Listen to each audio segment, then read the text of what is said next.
ठीक है। तो पिछला क्लास में हम लोग पढ़े थे रूल्स फॉर रिफ्रैक्शन तक, ठीक है। आज हम लोग पढ़ेंगे लॉज ऑफ रिफ्रैक्शन। तो पिछला क्लास में एक क्वेश्चन भी दिया गया था, है ना, आंसर गूगल करके ढूंढना था, ठीक है। खोजे नहीं होंगे हम लोग, ताकि हम लोग थोड़ा सा धीरे चलते हैं, स्लो वर्जन है। बाकी चीज खोज सकते हैं मोबाइल में, ये सब चीज नहीं खोज सकते। लॉज ऑफ रिफ्रैक्शन क्या है कि पहला लॉ तो बोलता है कि the incident ray, the refracted ray and normal all lies in same point of Same incident plane at point of. Incident. दूसरा लॉ जो है वो स्पेसिफिक है, वो स्पेसिफिक है, थोड़ा एक्स्ट्रा ऑर्डिनरी है, ठीक है। क्यों एक्स्ट्रा ऑर्डिनरी है? एक तो उसका अलग से नाम है, उसको बोलते हैं स्नेल्स लॉ। क्या बोलते हैं? जरूरी नहीं है तुमसे लॉ ऑफ रिफ्रैक्शन ही पूछे, कभी कभी स्नेल्स लॉ भी डायरेक्ट पूछ लेता है कि ये स्टेटमेंट किसका है या बेंडिंग किसके बेसिस पे होगी। देखिए बेंडिंग जो होगा ये लॉ सब में, रिफ्लेक्शन हो चाहे रिफ्रैक्शन हो, ये दोनों ओबे करता है, ये both lie in a same plane. But Snell's law जो है वो स्पेसिफिक क्यों है कि एंगल आई और एंगल आर इक्वल नहीं हो सकता। अगर यही इक्वल हो गया तो फिर तो बेंडिंग ही नहीं हुआ। बेंडिंग होगा तो एंगल आई और एंगल आर कभी भी इक्वल नहीं होगा।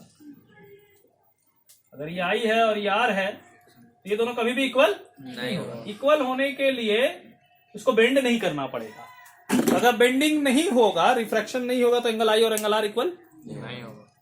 मतलब एंगल आई और एंगल आर इक्वल हो जाएगा अगर बेंडिंग नहीं हुआ तो। और अगर रिफ्रैक्शन है तो एंगल आई और एंगल आर इक्वल नहीं होगा।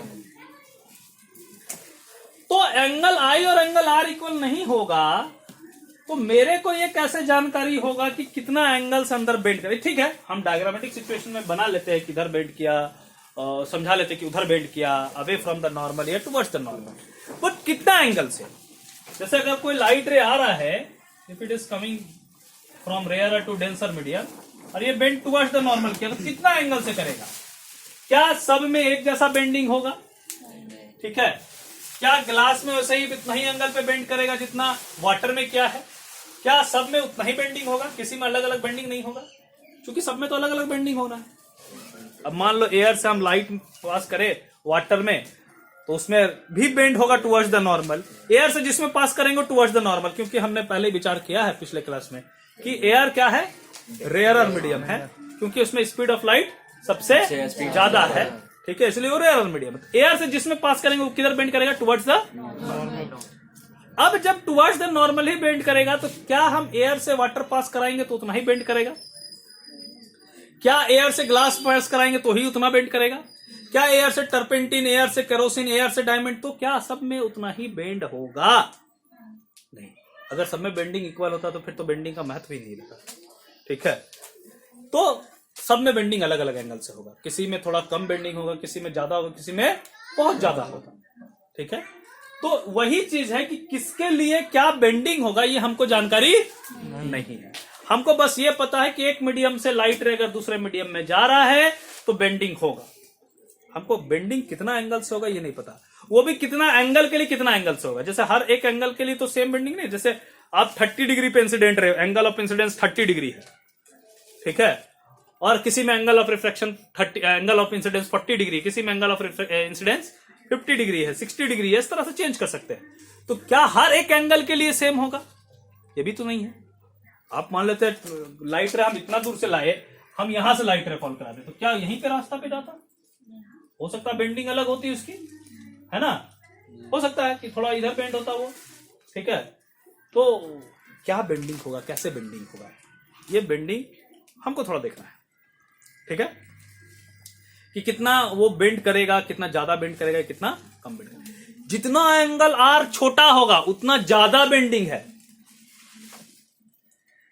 टुवर्ड्स द नॉर्मल के केस में, और अवे फ्रॉम द नॉर्मल के केस में जितना एंगल आर ज्यादा होगा उतना ज्यादा बेंडिंग है, ठीक है। दो अलग अलग केस है। एंगल आई के केस पे तो बात कर रहे हैं, कोई भी स्पेसिफिक के लिए, कोई मान लो कोई अलग अलग स्लैब में देखे, अलग अलग मीडियम में देखे, तो एंगल आई तो जो भी है 30 डिग्री है वो फिक्स कर लिए, उसके लिए जितना ज्यादा टुवर्ड्स द नॉर्मल बेंड करेगा तो एंगल आर उतना छोटा होगा, क्योंकि एंगल आर ये कम है, ये ज्यादा है। ठीक है, ये वाला देखेंगे तो ये कम है और ये ज्यादा है। तो जितना करीब में होगा उतना एंगल आर छोटा होगा टुवर्ड्स द नॉर्मल के केस में, और जितना दूर जाएगा उसमें एंगल आर ज्यादा होगा, बड़ा हो जाएगा। जैसे अगर मान लो टुवर्ड्स द नॉर्मल नहीं बेंड करके away from the normal bend करता तो एंगल आर ज्यादा होता आई से। ठीक है, और आर ज्यादा होता तो जितना ज्यादा होगा इसका मतलब उतना ज्यादा बेंडिंग होगा, और जितना ज्यादा बेंडिंग हम करा दे तो जितना ज्यादा होते जाएगा उतना ज्यादा बेंडिंग होते जाएगा। ठीक है, तो दो केस मेरे पास, एक केस है कि या तो टुवर्ड्स द नॉर्मल बेंड करे, एक केस ये हो सकता है, ये है मेरा एंगल आर, तो ये जितना ज्यादा बेंड करेगा उतना करीब आ जाएगा नॉर्मल के, और जितना करीब आएगा नॉर्मल को उतना आर क्या होते जाएगा, छोटा होगा ना जी। और अगर अवे फ्रॉम नॉर्मल बेंड किया तो जितना दूर जाते जाएगा उतना आर क्या होते जाएगा, बड़ा। ठीक है, तो हम ऐसे भी नहीं बता सकते कि एंगल आई और एंगल आर के टर्म में क्या रिलेशन होने वाला, क्योंकि मीडियम के बेसिस पे हम बात करने वाले। एयर से हम वाटर से बात कर रहे थे, अगर हम वाटर से एयर जाते, हम वाटर से ग्लास से एयर जाते, टर्पेंटिन से एयर जाते, तो क्या सब में बेंडिंग सेम होता क्या? किसी केस में बेंडिंग सेम नहीं। मेरा कहने का मतलब है कि if we don't know the relation between I and R, we can't able to find out the angle of bending. ठीक है, कितना एंगल से वो बेंड करेगा वो मेरे को नहीं पता चलेगा जब तक आई और आर के बीच का रिलेशन हमको नहीं पता। ठीक है, तो स्नेल साहब ने वही किया, क्या, आई और आर के बीच का रिलेशन। ठीक है, स्नेल साहब कुछ नहीं किए हैं। स्नेल साहब बोलेगा, सबसे इजीएस्ट वे में तरीका समझना है कि स्नेल साहब ने लॉ क्या दिया है। तो जो लॉ मेरा लॉ ऑफ रिफ्लेक्शन में angle I equal to angle R था वो यहां पे पॉसिबल नहीं है। तो हमको एक रिलेशन चाहिए था कि आई इतना है तो आर कितना होगा। ठीक है, तो वो रिलेशन किसने बताया है, स्नेल साहब, लेकिन वो रिलेशन डायरेक्ट नहीं है, वहां ट्रिग्नोमेट्री यूज है। क्या यूज है, ट्रिग्नोमेट्री। उन्होंने बोला कि आप किसी मीडियम को, दो मीडियम को ले लीजिए, आप किसी का पेयर बना सकते हैं। ठीक है, जैसे मैं बोल दूं कि क्लासरूम में आपको पेयर बना करके लेक्चर डिस्कस करना है, तो आप किसी के साथ पेयर बना सकते हैं, आप फ्री है। ठीक है, you are free to make any pair. ठीक है, तो उसी तरह यहां पे किसी से पेयर बन सकता है, लाइट रे वाटर से टर्पेंटिन में जा सकता है, बोला नहीं सर हमको नहीं भेजना है। ठीक है, तो ग्लास से डायमंड जा सकता है, नहीं सर हमको नहीं भेजना। ठीक है, पेट्रोल से डीजल जा सकता है, किसी में जा सकता है। लाइट रे किसी से किसी में जा सकता है। जिस मीडियम से, ट्रांसपेरेंट मीडियम होना चाहिए वो, जिससे आर पार लाइट कर सके। तो जिस मीडियम से जिस मीडियम जाएगा, किसी दो मीडियम का आप चुन लीजिए किसी को। ठीक है, अब उस केस में आपको क्या करना है, एंगल आई का साइन वैल्यू निकालना, जिसको आप बोलेंगे sine of angle of incidence. Trigonometry use किए, एंगल आर का भी साइन वैल्यू निकालना है। ठीक है, अब देखिए इसको ऐसा समझिएगा कि जब angle I is equal to angle R था ना, तो साइन आई और साइन आर भी बराबर होता है। हाँ, अगर 30 डिग्री है तो साइन 30 इधर भी, साइन 30 इधर भी, दोनों भर तो बराबर ही आएगा जी। लेकिन यहां आई और आर बराबर नहीं, तो साइन आई और साइन आर भी बराबर नहीं होगा। तो बराबर वाला रिलेशन तो नहीं चलने वाला, ये तो पक्का हो गया। मतलब साइन आई बराबर साइन आर भी होने वाला नहीं है। तो क्या होगा, तो बोला उन्होंने कि किसी के लिए भी, आप किसी पेयर के लिए sine I by sine R ratio निकालिए। आप पहले क्या किए, एंगल आई नापे, एंगल आर नापे। आपने क्या किया, एंगल आई नापा और क्या किया, एंगल आर नापा। ठीक है, और दोनों का क्या किया, साइन का वैल्यू निकाला। क्या किया, साइन का वैल्यू, और उस रेशियो का कैलकुलेट कीजिए। आप क्या पाएंगे कि ये जो रेशियो आएगा किसी भी पेयर के लिए वो कांस्टेंट है, वो स्पेसिफिक है। कांस्टेंट मतलब एक वैल्यू है, उसका फिक्स वैल्यू है, जो दूसरे पेयर के साथ होने वाला नहीं। दूसरा पेयर का अपना कुछ फिक्स वैल्यू होगा। ठीक है, जैसे अगर हम नाम दे दे, हम बोले नाम, तो नाम पेयर का देंगे तो सबका पेयर का अपना अपना स्पेसिफिक नाम होगा ना। पेयर अलग अलग है, पेयर स्टूडेंट का ही है। ठीक है, पेयर स्टूडेंट का ही है। अब कैसा पेयर है कि कोई एक हो सकता है डल स्टूडेंट हो, कोई हो सकता है डल मतलब स्लो लर्नर, डल मतलब बोका नहीं। ठीक है, नहीं होता है भाई, वो धीरे सीखता है, कोई बहुत धीरे भी सीखने वाला होता है। ठीक है, हम लोग भी वैसे ही है। ठीक है, तो पेयर होगा तो उसका अपना एक स्पेसिफिक नाम होगा। अब उस पेयर का नाम दूसरा पेयर को भी हम दे देंगे तो कंफ्यूजन क्रिएट होगा कि नहीं होगा। तो यहां भी बोला कि भाई साहब ये जो रेशियो आएगा ना, अगर आपने माना था एयर और वाटर के लिए तो उनके लिए ये रेशियो एक स्पेसिफिक है, फिर वाटर और ग्लास के लिए जो रेशियो आएगा वो भी क्या होगा, स्पेसिफिक होगा, कांस्टेंट ही है। रेशियो किसका निकालना है, साइन आई और साइन आई। अब बोला जब कांस्टेंट है तो इसका मतलब क्या, इसका मतलब ये है कि अगर आप आई चेंज करेंगे, आई अगर चेंज करेंगे 30 से आपने 40 कर दिया, 30 से आपने 35 कर दिया, तो बोला आर भी क्या होगा, चेंज होगा। और ऐसा चेंज होगा ताकि रेशियो में कोई चेंज नहीं हो। ठीक है, जैसे आप इक्विवेलेंट पढ़े थे ना, इक्विवेलेंट रेशियो जैसे 1/2 है, तो हम बोले हम ऊपर वाला डाटा को चेंज कर दे, हम इसको 2 कर दें, ठीक है, नीचे वाला को 4 कर दीजिए। बोले नहीं सर ऊपर वाला को 6 कर दे, तो नीचे वाला को कितना करना पड़ेगा, 12। कहा है हर बार रेशियो करके कितना आएगा, 1/2। यही चीज वहां है। बोला आप आई चेंज करिए, साइन आई चेंज करेगा, आर चेंज अपने आप हो जाएगा, साइन आर भी चेंज हो जाएगा, लेकिन sine I by sine R जीवन में चेंज होने वाला नहीं। ठीक, कांस्टेंट है, क्या है, कांस्टेंट। वो जीवन में नहीं चेंज होगा, वो सबके लिए स्पेसिफिक वैल्यू है, और इस स्पेसिफिक वैल्यू को बोलते हैं रिफ्रैक्टिव इंडेक्स। ठीक है, क्या बोलते हैं, रिफ्रैक्टिव इंडेक्स। वो स्पेसिफिक वैल्यू है सर। अच्छा, नाम इसका इंडेक्स इसलिए पड़ा ना कि जब आप जैसे इसको ऐसे समझिए ना, सिंपल तरीका में हम लोग कॉपी में इंडेक्स बनाते हैं, इंडेक्स में पेज नंबर इतने पे इतना नंबर टॉपिक लिखा हुआ है और ये डेट पे लिखा गया था, तो क्या फिर आप उसी पेज में उसी पेज नंबर पे दूसरा टॉपिक दूसरे डेट पे लिख सकते हैं, नहीं। तो सबके लिए कांस्टेंट है, सबके लिए कांस्टेंट का वैल्यू जो है अलग अलग होगा। अलग अलग कहने का मतलब जैसे एयर और वाटर के लिए, अगर मान लो एयर वाटर के लिए बात करें तो अगर इसका वैल्यू जो है, एयर वाटर के लिए बात करें तो इसका वैल्यू अगर 1.8 है, एयर और ग्लास के लिए अगर बात करें तो इसका वैल्यू 1.5 है, तो आपके बुक में बहुत सारा वैल्यू दिया होगा कि वाटर का इतना है, इसका इतना है, रिफ्रैक्टिव इंडेक्स, ठीक है, डायमंड का 2.42 है, ऐसा कुछ डाटा दिया होगा। तो सबके लिए कांस्टेंट है कहने का मतलब सबका अपना स्पेसिफिक है। सब बोला कि भाई तुम उतना ही एंगल पे बेंड दो, 30 डिग्री पे सब में जाओ, एयर से हमको 30 डिग्री पे, हमको इसमें वाटर में जाने दो 30 डिग्री पे, हमको टर्पेंटिन में 30 डिग्री पे, हमको पेट्रोल में, डीजल में, ग्लास में, डायमंड में, सब में भेजो हमको, ठीक है, लेकिन हम सब में अलग अलग बेंड होंगे। क्यों अलग अलग बेंड होंगे, क्योंकि सबका रिफ्रैक्टिव इंडेक्स अलग अलग, ठीक है। और बोला कि वो वैल्यू हम चेंज करने वाले नहीं है। तुम बोलेगा कि हम एंगल आई चेंज करेंगे, 40 करेंगे सबके लिए, कर दो, डायमंड वाला ग्लास में नहीं चल जाएगा वैल्यू, और बेंडिंग फिर वो अपने अनुसार होगा, उसी के अनुसार। जैसे डायमंड का अगर 2.42 है तो उसके अनुसार बेंडिंग होगा, और अगर ग्लास का 1.5 है तो उसके अनुसार बेंडिंग होगा। ऐसा नहीं कि तुम 30 से 40 डिग्री एंगल ऑफ इंसिडेंस कर दिया, अबरी जो है डायमंड में जितना बेंडिंग हुआ तो उतना ग्लास में उसके अनुसार होगा, ऐसा नहीं है। जो रिफ्रैक्टिव इंडेक्स है अपना, उसके अनुसार ही बेंडिंग होगा, ठीक है। हर एक मीडियम का अपना स्पेसिफिक रिफ्रैक्टिव इंडेक्स होता, ठीक है, और जितना उसका रिफ्रैक्टिव इंडेक्स है उसी के अनुसार वो बेंडिंग कराएगा। जितना उसका रिफ्रैक्टिव इंडेक्स है उसी के अनुसार बेंडिंग कराएगा। अगर मान लो ये जैसे sine I by sine R का आप बात कर रहे थे, तो sine I by sine R equal to refractive index है। अगर हमको ये वैल्यू पता चल जाए, ये बाहर का चीज है, ये हम पता कर सकते हैं, ये तो मीडियम के अंदर का चीज है, ये नहीं पता कर सकते थे। तो अगर ये दोनों डाटा पता है तो हम साइन आर निकाल सकते हैं कि नहीं निकाल सकते?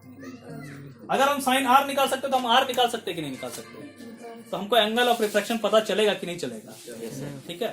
तो हम मीडियम के अंदर ऐसे नहीं पता, मान लो वाटर में हमको लाइट डालना, तो ऐसा नहीं कि हम वाटर में अंदर जाके पता कर रहे कितना एंगल से बेटा बेंड किया तुम, ठीक है, ऐसा नहीं कर रहे।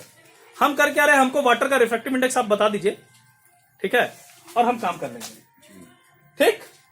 तो स्नेल्स लॉ कहा क्या, स्नेल्स लॉ कहा for a given a pair of media, दो मीडियम है ना, तो उसको बोलते हैं पेयर ऑफ मीडियम।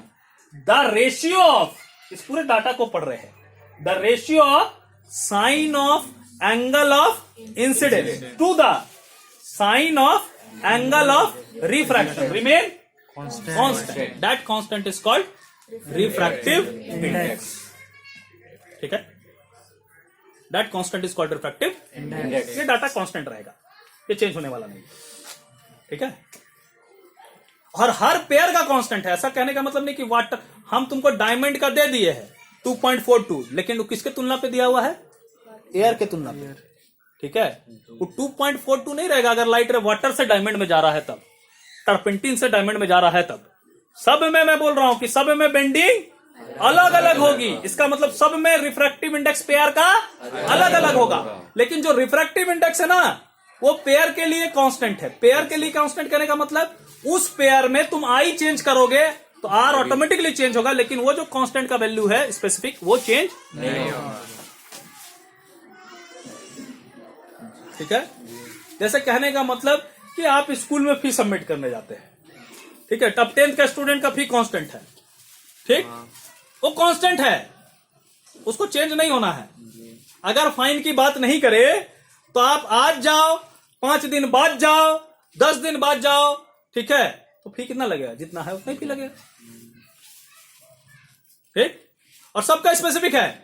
ठीक है, सबका स्पेसिफिक है। जैसे मान के चले कि आप अगर आप कैटेगराइज कर दे कि नहीं 1 कैसा लगेगा, 2 कैसा लगेगा, 3 कैसा लगेगा, 4 कैसा लगेगा, या 1 2 को एक कैटेगरी में रख दे, 9 10 को एक कैटेगरी में रख दे, जैसा भी कैटेगराइज कर दे, तो उस कैटेगराइज के अनुसार फी सबका फिक्स है। ठीक है, तो सब स्टूडेंट 8 क्लास तो सबका चल रहा है, बेंडिंग तो सब में हो रही है, पढ़ाई तो सब में हो रही है।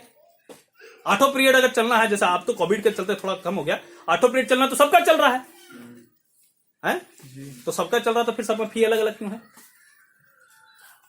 है? कुछ तो बात होगा ना। उसी तरह मीडियम के साथ है। ठीक है, ऐसा थोड़ी है कि 8 क्लास में जाने वाला टीचर जो 10th में जा रहा है वो 8 में नहीं जाके पढ़ा रहा है, तो 8 में भी जाके पढ़ा रहा है। तो फिर 8 में फी कम क्यों है, 9 में क्यों ज्यादा हो जाता है, 10 में क्यों, तो फिर 11 12 में और ज्यादा क्यों हो जाता है?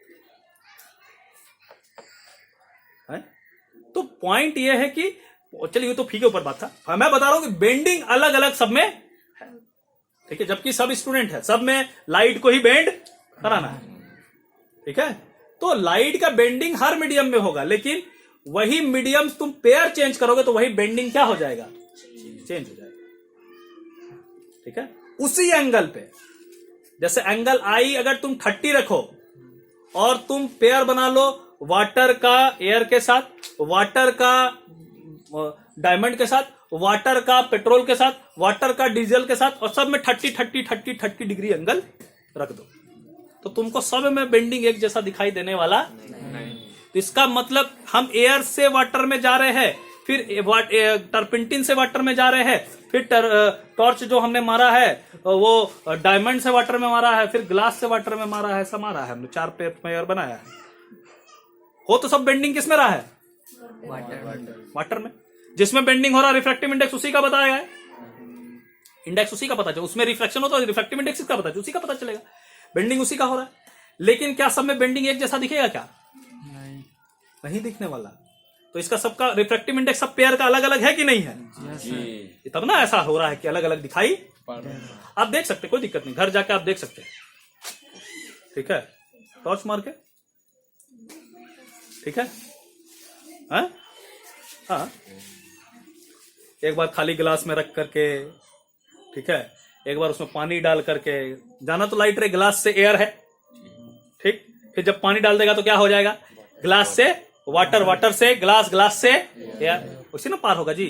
आर पार करेगा तो पहले एयर से जाएगा ग्लास, फिर ग्लास से पानी में, फिर पानी से ग्लास में, फिर ग्लास से हवा में, सिम चलेगा। बहुत लाइट को पार करना पड़ता है।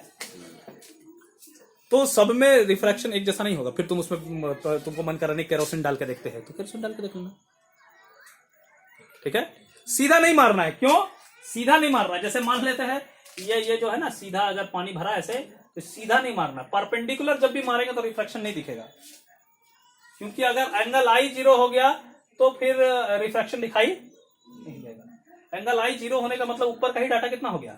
0। साइन 0 कितना होता है? 0 साइन 0 0 होता है। तो अगर ऊपर का ही डाटा 0 हो गया, न्यूमरेटर 0 हो गया, नीचे कुछ हो ही जाएगा तो भी कितना डाटा आएगा? और किसी मीडियम का रिफ्रैक्टिव इंडेक्स अगर 0 है तो फिर तो बेंडिंग ही नहीं होगी। तो इसलिए 90 डिग्री पे मारने पे कोई बेंडिंग नहीं होता है। कोई दिक्कत नहीं है? तो स्नेल्स लॉ लिखने का समय अपने लिख लेंगे। आपको दिमाग में क्या रहना चाहिए, आप अंग्रेजी जितना जाने उससे हमको नहीं मतलब, दिमाग में क्या होना चाहिए कि हमेशा पेयर के लिए sine I by sine R क्या होगा, Constant. ठीक है? हैं? जीवन में भी याद रखना कि आने वाले समय में तुम लोग का भी शादी विवाह होगा, ठीक है? मेरा नहीं हुआ बात अलग है, ठीक है? तुम लोग का भी होगा। अब वीडियो थोड़ी कोई ऐसा देख लेगा जो हमको प्रपोज करने आ जाएगा किताब लेके, विल यू मैरी मी, ठीक है? तो कहने का मतलब ऐसा है कि जब भी अगर रिलेशन अच्छा हेल्दी रिलेशन रखना है तो ये रेशियो हमेशा कांस्टेंट होना चाहिए, ठीक है? हाँ, हेल्दी रिलेशन मतलब जिसमें मार पीट ना हो, धक्कम धुक्की ना हो, ठीक है? तो हेल्दी रिलेशन का मतलब जो है इसमें आपको ये डाटा कांस्टेंट रखना होगा, रेशियो हमेशा कांस्टेंट होना चाहिए। रेशियो कांस्टेंट का मतलब है कि आपको अपनी जिम्मेदारी और उनको अपनी जिम्मेदारी, दोनों को जिम्मेदारी का जो रेशियो है वो हमेशा कांस्टेंट होना चाहिए, ठीक है? अगर उनकी जिम्मेदारी बढ़ी है तो आपकी भी जिम्मेदारी बढ़ेगी, ठीक है? तो ऐसा नहीं कि मालूम चला नहीं मेरा तो इतना ही काम था, तब वहां पे क्या होता है, फाइट होता है ना, है? नहीं, घर पे भी अभी आप मान लो ऐसा नहीं, जैसे मान लेते घर में मम्मी नहीं है, भाई बहन ही है दो ठो, रिलेशन मतलब ऐसा नहीं कि हस्बैंड वाइफ का रिलेशन होता है, ठीक है? भाई बहन भी है दो ठो, तो मान लो तो उस समय काम बढ़ जाता है कि तुम ये कर लेना, हम ये कर लेंगे। अब उसमें मान लो किसी भाई का ज्यादा काम आ गया, बहन में नहीं, मेरा तो इतना काम था ही नहीं, तो फिर क्या होगा, भाई भाई में ज्यादा होता है। जिसमें भी मैं बोल रहा, तो जब भी जैसे आप किसी स्टूडेंट और टीचर के बीच में भी कॉन्फ्लिक्ट देखते हैं, है ना? कॉन्फ्लिक्ट मतलब मारपीट नहीं देखते हैं, लेकिन कॉन्फ्लिक्ट देखते हैं ना कि बातचीत हो रहा है, ये बुड़बक है, बेवकूफ है, बदमाश है, ठीक है? क्यों? क्योंकि रेशियो नहीं बन पा रहा है, कांस्टेंट नहीं रह पा रहा है। रेशियो कांस्टेंट रहता जितना हम दे रहे हैं, जितना आप ग्रहण कर रहे हैं, ये रेशियो हमेशा क्या होता, कांस्टेंट होता, तब लड़ाई भी ठीक है? अब जैसे कोई टीचर बोल दिया कि नहीं ये तो मान ही लिया बुड़बक है, उसका रेशियो ऐसे आ गया है कि मेरा और उसका रेशियो में बुड़बक लिखा गया है, तब फिर ज्यादा फाइट नहीं होता है, तब वो टीचर मान के चलता है कि ठीक है। लेकिन अगर मान लो कि जैसे हमको किसी से इससे झगड़ा ही करना है, झगड़ा करना है कहने का मतलब इससे मेरा हमेशा इसको हम डांट रहे हैं, तो इसका मतलब रेशियो कांस्टेंट नहीं हो रहा है। टीचर के दिमाग में चल रहा है कि मेरा वैल्यू ज्यादा होना चाहिए और इसका भी वैल्यू ज्यादा होना चाहिए, कांस्टेंट ये होना चाहिए, जो रेशियो आना चाहिए ये आना चाहिए, लेकिन वो रेशियो नहीं आ रहा, तो फिर तो लड़ाई होगी, ठीक है? इसलिए ये जीवन में भी होना चाहिए, ऐसा नहीं कि मतलब फिजिक्स में ही होना चाहिए, लाइफ भी ऐसे ही चलनी चाहिए, ठीक है? हाँ, पेयर के साथ कांस्टेंट है, ये बता रहा हूं, हर पेयर के साथ फिर जिम्मेदारियां अलग है। कांस्टेंट सबके साथ है लेकिन जिम्मेदारियां हर पेयर के साथ अलग है। अब स्टूडेंट मेरे साथ 60 को स्टूडेंट बैठे हैं, तो क्या मेरे लिए सबके लिए एक जैसा लेक्चर पॉसिबल है? नहीं, हमको हर के साथ अलग अलग डील करना पड़ेगा, ठीक है? और अगर मैं पर्सनली अलग अलग डील नहीं कर रहा, ठीक है, 40 कैंडिडेट का एक क्लासरूम बनाया जाता है, 35 कैंडिडेट का एक क्लासरूम बनाया जाता है,